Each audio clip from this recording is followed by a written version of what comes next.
Hello, my name's Lee Steele. I'm a ceramic artist based in East Yorkshire, England, and I'm studying an MA at Hull College. I'm doing some research into rust and all its forms and colours. So this is my little presentation.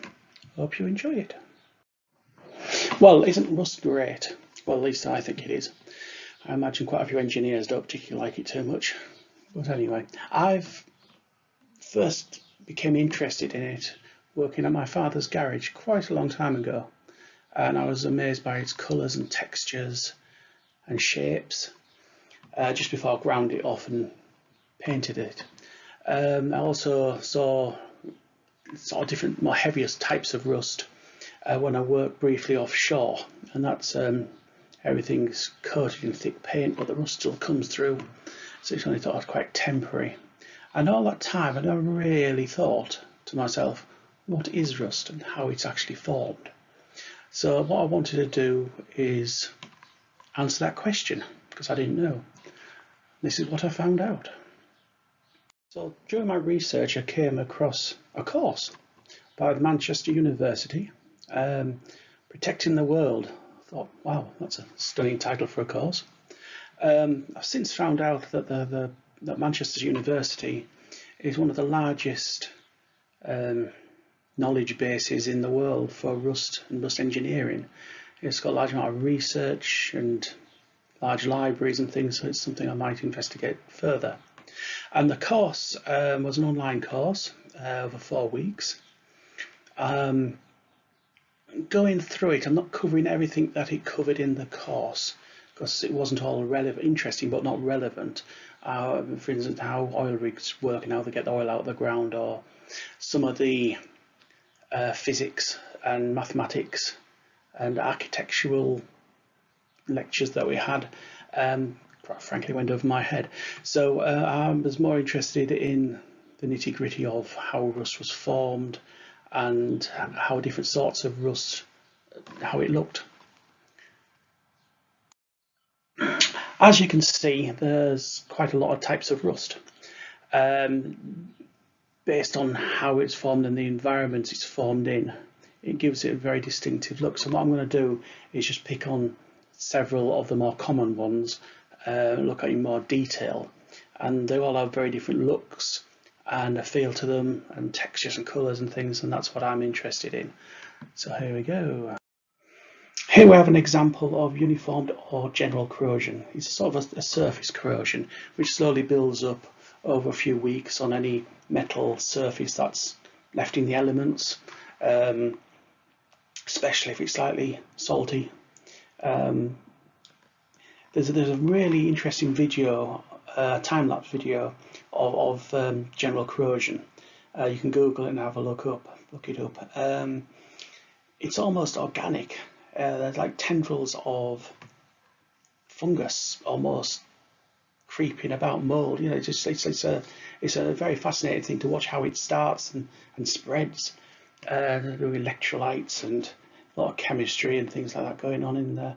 But I think it's just it's done all the textures and the different colours and the shapes it evolves into. They're all fantastic. This is quite a nice example of localized corrosion. This can take different forms, pitting, crevice, all things like that. This may have been caused by damage to the covering paintwork on the elements to attack it. It's interesting to see how that spreads from one location and spreads to another location. Thinking of like maybe the crevice corrosion, or under a bolt it can start to spread out from that. All these are great for my research and see how to get that really authentic look to a piece. I'm trying to spread it about. This is one of my earlier pieces I made a little while ago. I don't know if you can quite see that. It's always a pipe, and it's to see if you won't be able to see too well, but it's quite a basic look. I think I can do better. It's not overly rusty, so it's actually got overfired, this piece. It went all bubbly, overfired the glaze. So that's the sort of thing I'm trying to recreate or get a better look, really.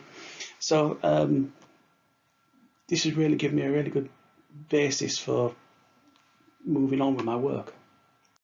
Microbial attack corrosion. That's something I hadn't really even thought of or come across before.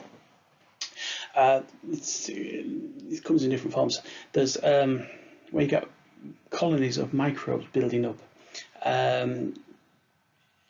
in pipes or various places, and they excrete quite a corrosive byproduct that sort of lives underneath the colony and starts eating away at the pipework.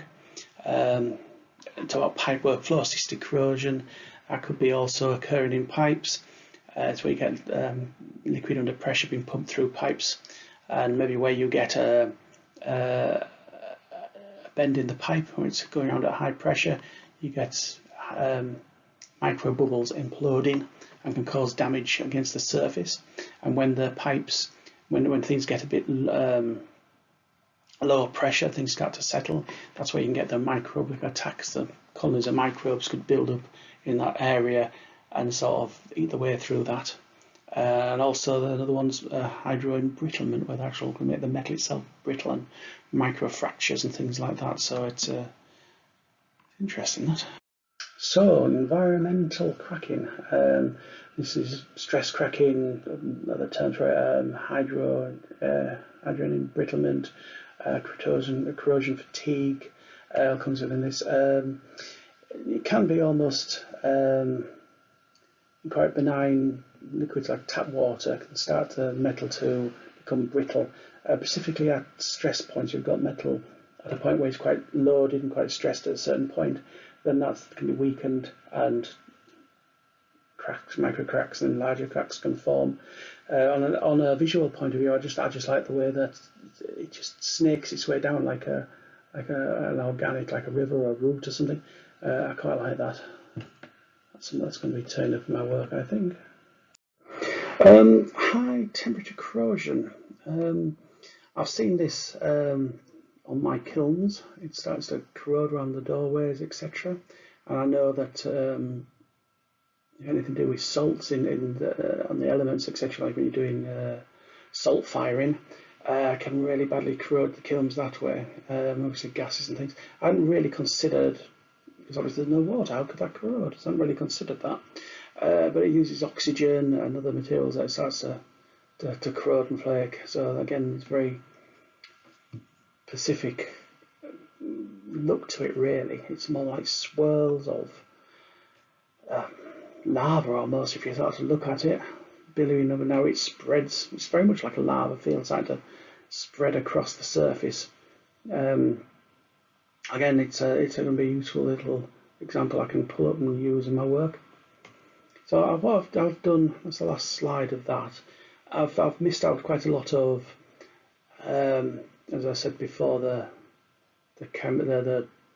physics and things like that of it, because I didn't think it was really necessary.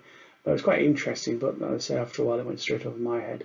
So I still managed to get through it somehow. So I'm hopefully going to be able to show some examples of me carrying this forward in my work, which I'll try and make another presentation of later on. Hope that's been sort of informative, and thank you for watching. Bye.